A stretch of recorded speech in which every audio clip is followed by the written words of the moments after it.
안녕 친구들, 사랑쌤이에요.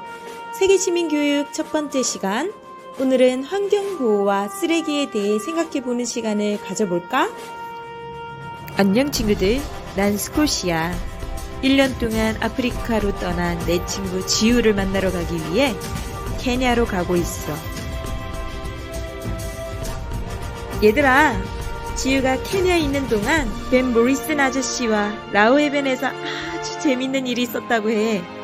우리 함께 어떤 이야기인지 들어볼까? 야호!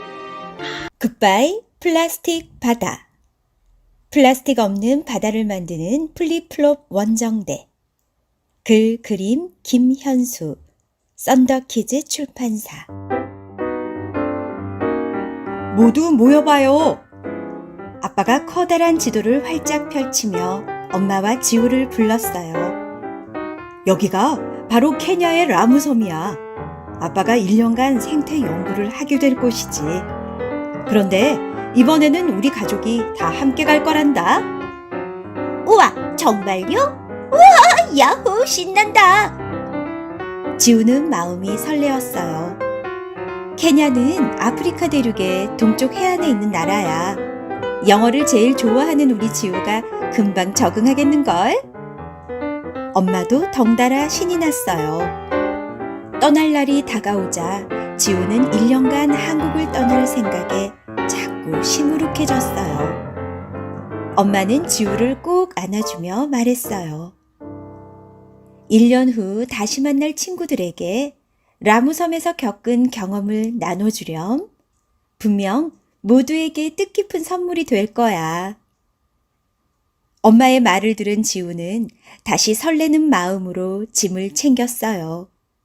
그리고 떠나기 전 밝고 씩씩하게 작별 인사를 했지요. 나무섬에서 신나고 의미 있는 시간을 보내고 오겠습니다. 드디어 라무섬이에요. 눈부신 햇살이 지우 가족을 향해 쏟아져 내렸어요. 지우의 이마에 맺힌 땀방울도 반짝반짝 빛이 났지요. 아빠, 날씨가 우리나라 여름 같네요. 하늘이 무척 깨끗해요. 공기도 아주 맑단다. 숨을 한번 크게 들이마셔 보겠니? 지우와 엄마는 케냐의 맑은 공기를 흠뻑 마셨어요. 라무섬 해변에서 멀지 않은 곳에는 아빠의 친구인 오바댜 아저씨가 운영하는 게스트하우스가 있어요. 환영합니다. 안녕 지우야, 반갑다. 오바댜 아저씨가 한국어를 매우 잘해서 지우는 마음이 한결 편안해졌어요. 신이 난 지우는 짐 정리를 한 뒤 플립플롭을 신고 해변으로 달려나갔어요. 멀리 보이는 해안가 모래밭이 알록달록한 색깔로 반짝이고 있었어요. 그런데 해변에 가까워질수록 반짝이는 것들은 사라지고 점점 괴상한 덩어리들이 눈에 들어오기 시작했어요. 덩어리가 무엇일까 궁금해진 지우는 순식간에 해변에 도착했어요. 그런데 이게 도대체 뭐지? 알 수 없는 덩어리들은 바로 쓰레기들이었어요. 놀란 지우가 해변을 한참 바라보다가 한 아저씨를 발견했어요. 아저씨는 해변의 플라스틱 쓰레기들을 자루에 담고 있었어요. 안녕? 내 이름은 벤 모리슨이란다. 넌 누구니? 처음 보는 아이 같구나. 전 한국에서 온 김지우라고 해요. 오늘 부모님과 여기에 왔어요. 여기는 너무 아름다워요. 하지만 쓰레기들이 많네요. 벤 아저씨는 지우에게 아주 쉬운 영어로 중요한 이야기를 들려주었어요. 전 세계의 플라스틱 쓰레기들이 바다에서 돌고 돌아 이 해변에 쌓인다는 이야기였어요. 내가 버린 물건들도 여기 어딘가에 있을까? 지우는 갑자기 마음이 무거워졌어요. 다음 날 지우는 오바댜 아저씨와 함께 해변을 찾았어요.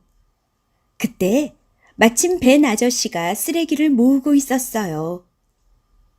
그 옆에는 동네 사람들이 웃으며 벤 아저씨를 향해 큰 소리로 떠들고 있었어요. 아저씨, 저 사람들이 벤 아저씨에게 지금 뭐라고 하는 건가요? 벤은 저 쓰레기들을 모아 배를 만들 거라고 한단다. 그 말이 어처구니가 없어서 이 동네 사람들이 놀려대는 거지. 플라스틱 쓰레기 배라니. 너라면 믿겠니? 지우는 가까이 다가가 벤 아저씨의 말을 들었어요. 저는 재활용 플라스틱을 이용해 다우를 만들 거예요. 알다시피 다우는 라무섬의 전통배로 모터 없이 바람의 방향에 따라 돛을 바꾸며 움직이잖아요. 해변에 가득한 플라스틱이 새로운 자원이 될 수 있다는 걸 보여주고 우리의 라무 해변도 되돌려 놓을 거예요. 지우는 벤 아저씨를 돕고 싶었어요. 그러나 오바댜 아저씨는 혀를 끌끌 차며 지우를 숙소로 데려갔어요.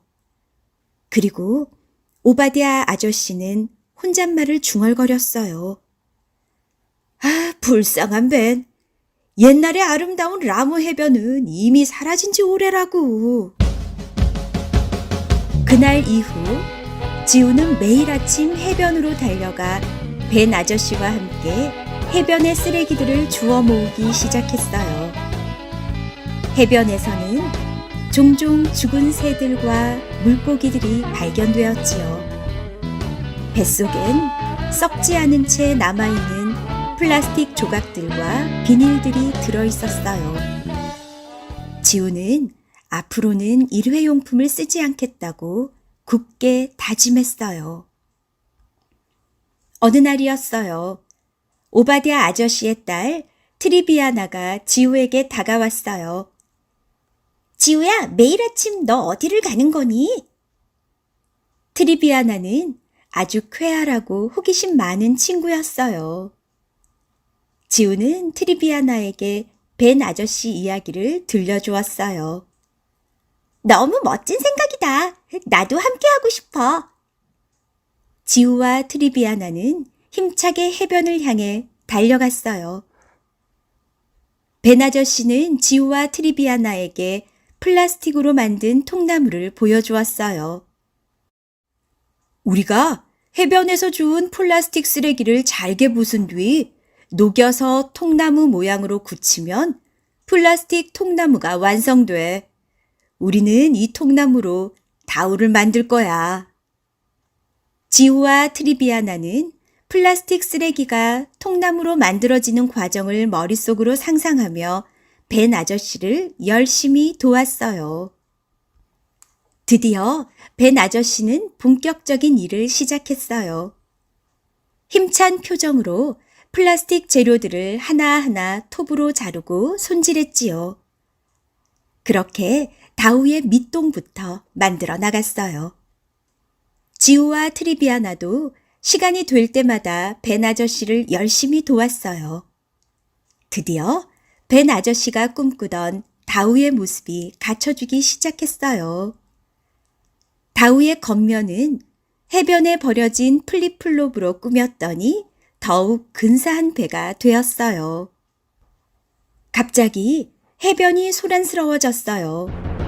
저 멀리 작은 배가 천천히 가라앉는 게 보였어요. 사람들은 구조배를 바다로 보내려 했지만 해변의 쓰레기들이 길목을 막아 배가 앞으로 나아가질 못했어요. 무거운 배는 도저히 들리지 않았어요. 살려주세요! 가라앉는 뱃속에서 사람의 목소리가 들려왔어요. 그때였어요. 여러분, 이 배는 플라스틱으로 만들어져 가벼워요. 함께 옮겨주세요. 벤 아저씨의 외침에 주민들이 서둘러 다우를 해변 앞바다로 옮겼어요. 배는 빠른 속도로 가라앉는 배에 다다랐어요. 벤 아저씨는 물속에서 허우적대는 사람을 번쩍 들어올렸지요. 조금이라도 늦었으면 정말 큰일 날 뻔했답니다. 벤, 정말 고마워! 벤 아저씨의 배가 물에 빠진 사람을 구조했다는 소식은 온 마을을 넘어 케냐의 방송국과 국회의원에게까지 전해졌어요. 오바데 아저씨도 이 소식을 들었지요. 지우야, 미안하구나. 내가 벤 아저씨를 오해한 것 같아. 지우 아빠도 활짝 웃으며 말했어요. 자연을 보호하기 위해 시작한 일이 결국 사람의 생명을 구했구나. 이 생태학자인 아빠가 하지 못한 일을 벤 아저씨와 너희가 해내다니 참 자랑스럽다. 얼마 뒤 지우의 아빠는 라무 해변의 생태학 연구 발표와 더불어 케냐의 국회의원, 관련 기업가들, 공동체들과 함께 연 환경 살리기 토론회에 벤 아저씨를 초청했어요. 플라스틱 배를 만든 이유는 간단합니다. 플라스틱으로 인한 바다 오염을 멈추기 위해 당장 노력해야 한다는 말을 효과적으로 전달하고 싶었기 때문입니다. 저는 더 많은 사람에게 이 메시지를 전하기 위해 세계 일주에 도전합니다. 벤 아저씨의 발표가 끝나자 기립박수와 함성이 토론회장을 가득 채웠어요. 라무섬이 점차 변하기 시작했어요. 해변은 점점 옛 모습을 찾아가고 떠나던 새들과 물고기 그리고 여러 동식물이 돌아왔어요. 벤, 요즘 물고기들이 많이 잡혀. 예전처럼 말이야. 모두 자네 덕이야. 고마워. 마을 사람들은 벤과 마주칠 때마다 고마운 마음을 감추지 않았어요. 지우야, 이 배에게 아주 특별한 이름을 지어줄 수 있겠니? 벤 아저씨의 부탁에 지우가 힘차게 대답했어요. 플립플롭 원정대 어때요? 이 다우가 온몸에 플립플롭을 두르고 있잖아요. 그래, 지우와 트리비아나, 벤의 플립플롭 원정대. 이제부터 시작이다. 벤 아저씨는 하늘을 향해 큰 소리로 외쳤어요. 지우는 한국의 친구들에게 들려줄 소중한 이야기가 생긴 것 같아 가슴이 한껏 부풀어 올랐답니다.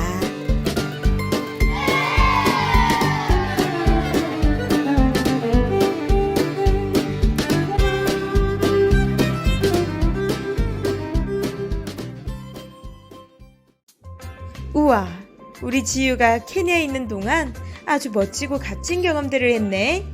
우리 친구들은 무엇을 느꼈나요? 자연보호는 곧 사람의 생명을 살리는 일이라는 걸 배웠어요.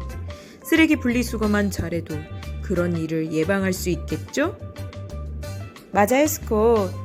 우리가 버리는 쓰레기들이 바다를 오염시키는 주 범인이었어. 우리 모두 업적을 펴서 쓰레기 분리수거일을 적어볼까? 다 적었나요? 플라스틱 쓰레기로 몸살을 겪는 곳이 있다고 해요. 스콧, 세계에서 4번째로 많은 양의 해양 쓰레기를 배출하고 있는 국가 어딘지 아니? 잘 모르겠어요. 1위는 중국, 2위는 인도네시아, 3위는 필리핀. 이렇게만 알고 있답니다. 우와, 스콧, 잘 알고 있네요. 일회용품을 줄이기 위해 어떤 나라에서는 바나나 잎으로 야채를 포장한다고 해요. 그럼 우리 함께 뉴스를 통해 좀 더 자세히 알아볼까요? 플라스틱 쓰레기 때문에 육지뿐만 아니라 바다에서도 환경오염으로 인한 피해가 심각한데요. 세계에서 4번째로 많은 양의 해양 쓰레기를 배출하고 있는 베트남에선 2025년부터 일회용 플라스틱 사용을 전면 금지하기로 했습니다. 송금한 특파원이 보도합니다. 베트남 남딘성의 한 어촌 마을. 해변엔 비닐봉지와 그물에 쓰인 갈고리 등 생활 쓰레기들이 가득 쌓여 있습니다. 바다에서는 죽은 물고기들이 떠오릅니다. Nó là chúng tôi xác định nó là cá heo. Nó chết thì nguyên nhân như nào không biết, nhưng mà hiện nay là xác đã trương như này. Con cá tầm trên 2 tạ. 남부 빈투안 마을도 사정이 비슷합니다. 마을 앞 해변이 온통 썩지 않는 플라스틱 쓰레기로 뒤덮여 있습니다. 베트남에서 배출되는 플라스틱 폐기물의 양은 하루 평균 2,500톤. 전 세계 해양 플라스틱 쓰레기의 28%를 배출하는 중국, 그리고 인도네시아와 필리핀에 이어 네 번째로 많은 양을 배출합니다. 인구가 1억 명에 가까운 이곳 베트남에서 가정마다 하루 평균 비닐봉지 4장을 쓰는 것으로 조사됐습니다. 이 가운데 재사용되는 비율은 20%에도 못 미칩니다. 베트남은 이 때문에 플라스틱 쓰레기를 줄이자는 운동을 벌이고 있습니다. 베트남의 한 대형마트. 포장을 최소화해 풀끈으로 묶어 판매하기도 하는데 마트에서 직접 고아내는 방법입니다. Thức được về cái tầm quan trọng của việc giữ gìn môi trường xanh sạch đẹp bằng cách là sử dụng những cái phương tiện, những cái công cụ rất là gần gũi với tự nhiên. 베트남 정부는 2025년부터는 전국적으로 일회용 플라스틱 사용을 전면 금지한다고 밝혔습니다. 전 세계 바다로 흘러드는 플라스틱 쓰레기는 약 1,000만 톤. 2050년 이후엔 바다의 물고기보다 플라스틱이 더 많을 것이라는 경고가 나오고 있습니다. 베트남 남된성에서 KBS 뉴스 송금환입니다. 지금까지 영상 잘 봤나요? 워크북 5페이지에 있는 질문에 답을 잘 적을 수 있겠죠? 세 번째 문제는 해양 쓰레기로 힘들어하는 물고기들은 무엇을 얘기하고 싶을지 말풍선에 글을 적어보는 시간이에요. 선생님, 워크북 5페이지도 사진을 찍어 제출해야 되나요? 며칠까지 구글 클래스룸에 숙제를 올려야 되나요? 스콧, 정말 좋은 질문인데? 7월 14일까지 숙제를 구글 클래스룸에 사진을 찍어 올려주세요. 그리고 수업 완료 댓글도 꼭 달아주고요. 그럼 다음 이 시간에 또 만나요. 안녕. 그리고 수업 완료